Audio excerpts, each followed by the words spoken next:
morning everyone and welcome back to my channel. আজি ৰাতিপুৱা ব্লগটো আৰম্ভ কৰি দিলোঁ। অকমান ৰাতিপুৱাৰ পৰিৱেশ দেখুৱালোঁ আমাৰ গুৱাহাটী ঘৰৰ পৰা আৰু আপোনালোকৰ কি খবৰ জনাব। যেহেতু মাহীহঁত আছে ঘৰত, আপোনালোকে লাষ্ট ব্লগকেইটা চাইছে যদি গম পাইছে। মাহী আৰু মাহীৰ ছোৱালী দুজনী আহিছিলে আৰু তেওঁলোকৰ আজি লাষ্ট ডে, কাইলৈ যাবগৈ।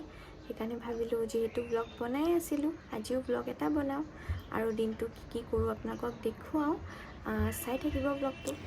আৰু মই গা ধুই চাকি দি ল'লোঁ গোঁসাই আগত। তাৰপিছত এতিয়া ব্ৰেকফাষ্ট বনাবলৈ গৈ আছোঁ। মাহীহঁতেও চবেই এজন এজনকৈ গা ধুই আছে আৰু আজি ব্ৰেকফাষ্টত বনাই আছোঁ মেক্ৰণী। আৰু যিহেতু মাহী ছোৱালীকেইজনী আছে, তেহেঁতিও এইবোৰ খাই ভাল পায় আৰু বহুত দিন খোৱাও হোৱা নাছিলে। সেইকাৰণে ভাবিলোঁ আজি মেক্ৰণীকে বনাওঁ, কিমান আৰু ৰুটি ভাজি খাই থাকিম ন। আৰু লগতে ল'লোঁ ফ্ৰুটছ, যিহেতু ফ্ৰুটছ আনি থৈছিলে দেউতাই। বহুত তৰমুজ আছিলে, আঙুৰ আছিলে আৰু বেদেনা আছিলে, ড্ৰাই ফ্ৰুটছ, খেজুৰ, আপেলো কাটি থোৱা আছে আৰু কল। আৰু সেইকাৰণে ভাবিলোঁ সকলোকে মেক্ৰণীৰ লগত ফ্ৰুটছ এবাতিও দিওঁ। যিহেতু গোটেইখিনি ফ্ৰুটছ আছে সেইকাৰণে মই এনেকৈ বাতি সজাইছোঁ। আঙুৰ দিছোঁ, আপেল দিছোঁ, তাৰপিছত বেদেনা দিছোঁ, তাতে তৰমুজ দিছোঁ। আৰু গৰমৰ দিনকেইটা তৰমুজ খাই খুব ভাল লাগে, যিহেতু গৰম পিয়াহো লাগি থাকে আৰু তৰমুজবোৰ ৰসাল হয়। মই খাই বিৰাট ভাল পাওঁ। আৰু কলো কাটি দিলোঁ আৰু ড্ৰাই ফ্ৰুটছো এনেকৈ ওপৰত দি দিছোঁ। আপোনালোকে ফ্ৰুটছ খাই ভাল পায়নে নাই জনাব। মইতো খুবেই ভাল পাওঁ আৰু হেল্ডি ব্ৰেকফাষ্ট হৈ যায় ফ্ৰুটছ লগত থাকিলে, লগতে ড্ৰাই ফ্ৰুটছৰ লগত। আৰু আমি ব্ৰেকফাষ্ট কৰি উঠিলোঁ। বনোৱাটোতো আপোনালোকক দেখুৱালোৱেই। তাৰপিছত ব্ৰেকফাষ্ট কৰা মোৰ উঠোৱাই নহ'ল। মাহীহঁতো চব ছোৱালীকেইজনী গা পা ধুই আহি কথা চথা পাতি পূৰা পাহৰিয়ে থাকিলোঁ ভিডিঅ' কৰিবলৈ। আৰু এতিয়া দুপৰীয়া 1টাই বাজিলে।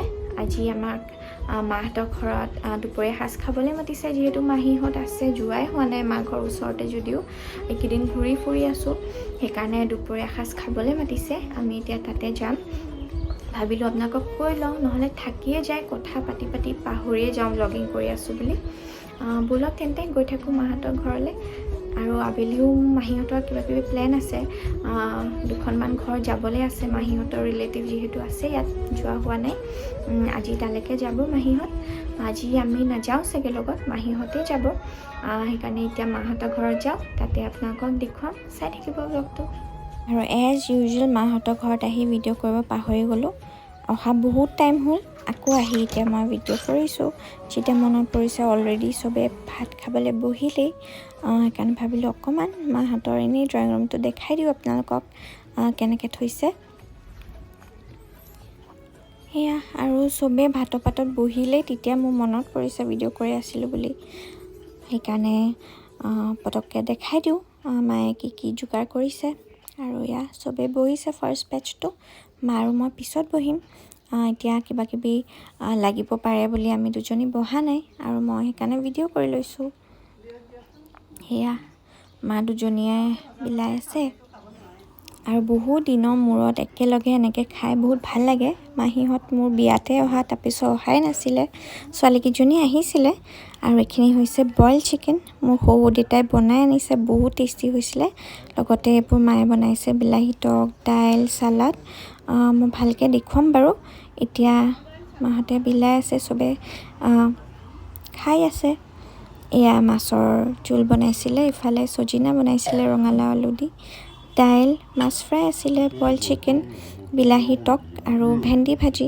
বহুতখিনি আইটেম হৈছিলে আৰু লগত চালাড আৰু দৈ আছিলে। খাই বিৰাটেই ভাল লাগিলে। আমি তৃপ্তিৰে এসাঁজ খালোঁ এনেকৈ দুপৰীয়া মিলি।